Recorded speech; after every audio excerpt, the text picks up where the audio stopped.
সম্মানিত দর্শক শ্রোতা, পরম সৃষ্টিকর্তা যিনি অসীম দয়ালু, শুরু করছি তার নামে। আজকে বিষয় জানুয়ারি। এই বিষয় জানুয়ারির গভীর রাত্রটা চিরস্মরণীয় অক্ষরে বাংলাদেশের বুকে লেখা হতে পারে, এমনটাই আশঙ্কা করা যাচ্ছে। যাই হোক, সে বিষয়ে সংক্ষেপে আপনাদের সাথে শেয়ার করব। বিশ্ব মোড়ল রাষ্ট্র মার্কিন যুক্তরাষ্ট্র। এই মার্কিন যুক্তরাষ্ট্র তাদের স্বার্থের জন্য, তাদের মানে সর্বদিক থেকে সুবিধার জন্য তারা একটা দেশের সাথে একটা দেশের যুদ্ধ লাগিয়ে রাখে। প্রয়োজনে যুদ্ধ বন্ধ করে, প্রয়োজনে তার আধিপত্য বিস্তার করে, প্রয়োজনে তার শুভাকাঙ্ক্ষীকে স্থান দেয় এবং সর্বোচ্চ চেয়ারে বসায়। এটা তাদের সেই পুরনো কালচার এবং তারা বিশ্ব শক্তিধর জাতি। সেই হিসেবে ডোনাল্ড ট্রাম্প এই বিশ্বের ইতিহাসে মার্কিন যুক্তরাষ্ট্রে দ্বিতীয়বারের মতো প্রেসিডেন্ট হয়েছেন। তিনিই প্রথম। তিনি যেমন অসাধ্যকে সাধন করেছেন এবং ব্যবসায়িক বৈদেশিক সম্পর্ক, কূটনৈতিক সম্পর্ক সব কিছুতে তিনি একটা গরম ভাব নিয়ে সুসম্পর্ক বজায় রাখে। আর সবচেয়ে বড় বিষয় হচ্ছে, অন্যান্য রাষ্ট্রগুলোর যারা প্রধান, শক্তিশালী প্রধান, তাদেরকে এই ডোনাল্ড ট্রাম্প লিড দেয় এবং তারাও ডোনাল্ড ট্রাম্পকে লিড দেয়। সেক্ষেত্রে বাংলাদেশে যেমন তার নির্বাচনের সময় আপনারা দেখেছেন যে সেই নভেম্বর মাসের ভোট 5 তারিখ পর্যন্ত যে জল্পনা কল্পনা, সেখানে তিনি বলেছিলেন বাংলাদেশে সংখ্যালঘুদের উপর নির্যাতন নিপীড়ন হচ্ছে। বাংলাদেশের প্রধানমন্ত্রী থাকাকালীন সময়ে জঙ্গিরা তাকে হটাইছে এবং জঙ্গিদের কবল থেকে মুক্তির জন্য শেখ হাসিনা বাংলাদেশ থেকে বাহিরে এসেছেন। বিভিন্ন রকমের ক্রিয়া প্রতিক্রিয়া তিনি দেখিয়েছেন। এরপরে তিনি মার্কিন যুক্তরাষ্ট্রের মুখপাত্র ম্যাথিউ মিলার সহ যারা আছেন সকলেই বলেছেন নাগরিক অধিকার রক্ষা হচ্ছে না।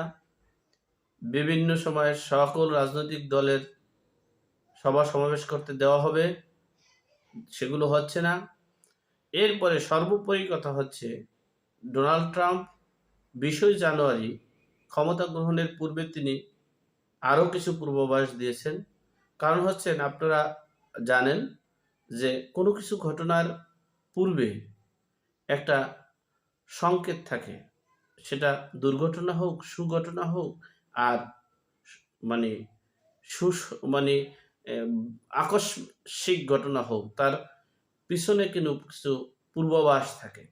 যাই হোক, এরপরে দেখেন বাংলাদেশের রাজনীতিকে শিথিল করার জন্য জাতিসংঘ থেকে 3 সদস্য বিশিষ্ট একটা কমিটি করেছেন। সেখানে সকল রাজনৈতিক দলের সাথে তাদের মতামত করবেন, তারা আওয়ামী লীগের সাথে মতামত করবে, সকল রাজনৈতিক দলগুলো মাঠে রাজনীতি করবে, সভা সমাবেশ করার অধিকার নিশ্চিত করার জন্য তাদেরকে পাঠিয়েছেন। এরপরে দেখেন মার্কিন যুক্তরাষ্ট্রের প্রেসিডেন্ট, সদ্য বিদায়ী প্রেসিডেন্ট জো বাইডেন, তিনি পররাষ্ট্র মন্ত্রণালয়ের দায়িত্বে যাকে দিয়েছেন সেই ভদ্র মহিলাকে ডোনাল্ড ট্রাম্প পদত্যাগ করিয়েছেন। এই যে বিষয়গুলো দেখলেই আপনারা বুঝতে পারেন যে কি ঘটনা ঘটতে পারে।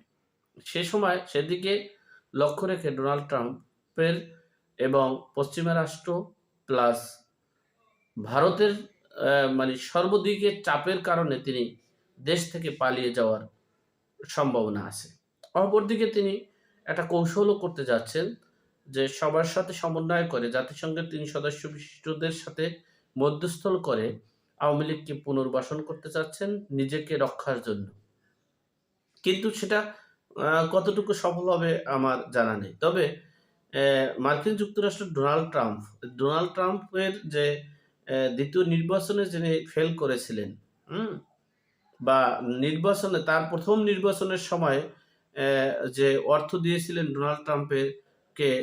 ডোনাল্ড ট্রাম্পের বিরুদ্ধে নির্বাচনী প্রচারণার জন্য যে অর্থ দিয়েছিলেন হিলারি ক্লিনটনকে এরা ডক্টর মোহাম্মদ ইউনুস, তার যে বিষয়টা সেটাও চলে আসছে। প্লাস এই যে গত নির্বাচনে যে জো বাইডেনকে মানে নির্বাচিত করার জন্য এই ডক্টর মোহাম্মদ ইউনুস অনেক অর্থ শ্রম দিয়েছেন। এমনকি এই যে আমাদের এই বর্তমান যে সময়ের যে নির্বাচন, সেখানে কমলা হ্যারিসকেও তিনি অনেক অর্থ, অনুদান, শ্রম এবং শুভাকাঙ্ক্ষীদেরকে তাদের পক্ষে প্রচার প্রসারণ করার জন্য দিয়েছেন। সেক্ষেত্রেও দেখা গেছে ডোনাল্ড ট্রাম্পের ব্যক্তিগত একটা ক্ষোভ আছে। এখন সবকিছু মিলিয়ে যদি সেটা তিনি প্রয়োগ করে, তাহলে আজ রাতে যে ডক্টর মোহাম্মদ ইউনুস চলে যাচ্ছেন, দেশ ত্যাগ করছেন, তার পূর্বে কিন্তু তিনি ১ম এই আমি বলে নেই, আপনারা বিষয়টা জানেন আমার মাধ্যমেই, যে তিনি ভারতের এর মানে বার্মার আদিবাসী, বার্মার জন্ম বা আরব আমেরিকার আদিবাসী এই ভেড়াকে বিয়ে করছিলেন। সেখানে একটা মেয়ে ছিল। সে মেয়েকে ভেড়াকে রেখে তিনি তালাক দিয়ে তিনি বাংলাদেশে এসে জামাত শিবিরের শুভাকাঙ্ক্ষীকে বিয়ে করেছিলেন। তৎকালীন সময়ের মতিউর রহমান, নিজামী, আজাদী, যারা জামাত ইসলামের মানে কর্ণধর ছিলেন, তারা ঢাক ঢোল পিটিয়ে তাকে বিয়ে করিয়ে দিয়েছেন। যাই হোক, সেই সেই সে এরপরে তিনি সেই ঘরে একটা মেয়ে আছে। সেই মেয়েটাকে কিছুদিন ২-৩ দিন আগে তাকে গাঁট্টি-গুট্টি গোল করে আরকি, আমাদের আঞ্চলিক ভাষায় বলে গাঁট্টি-গুট্টি গোল করে তাকে পাঠিয়েছেন। এরপরে তিনিও আ মানে একটা উদ্দেশ্য, একটা মানে বলে সুইজারল্যান্ডের প্রোগ্রামের কথা বলে চলে যাচ্ছেন।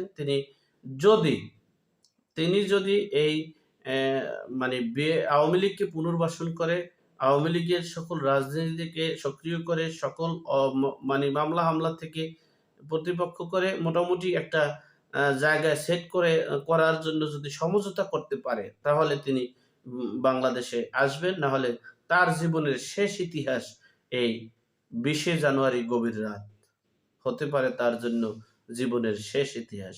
যাই হোক, আল্লাহ আমাদের সকলকে সঠিক জ্ঞান দান করার তৌফিক দান করুক। আল্লাহ আমাদের সকলের বিপদ আপদ বালা মুসিবত থেকে হেফাজত করুক। আমিন। আসসালামু আলাইকুম।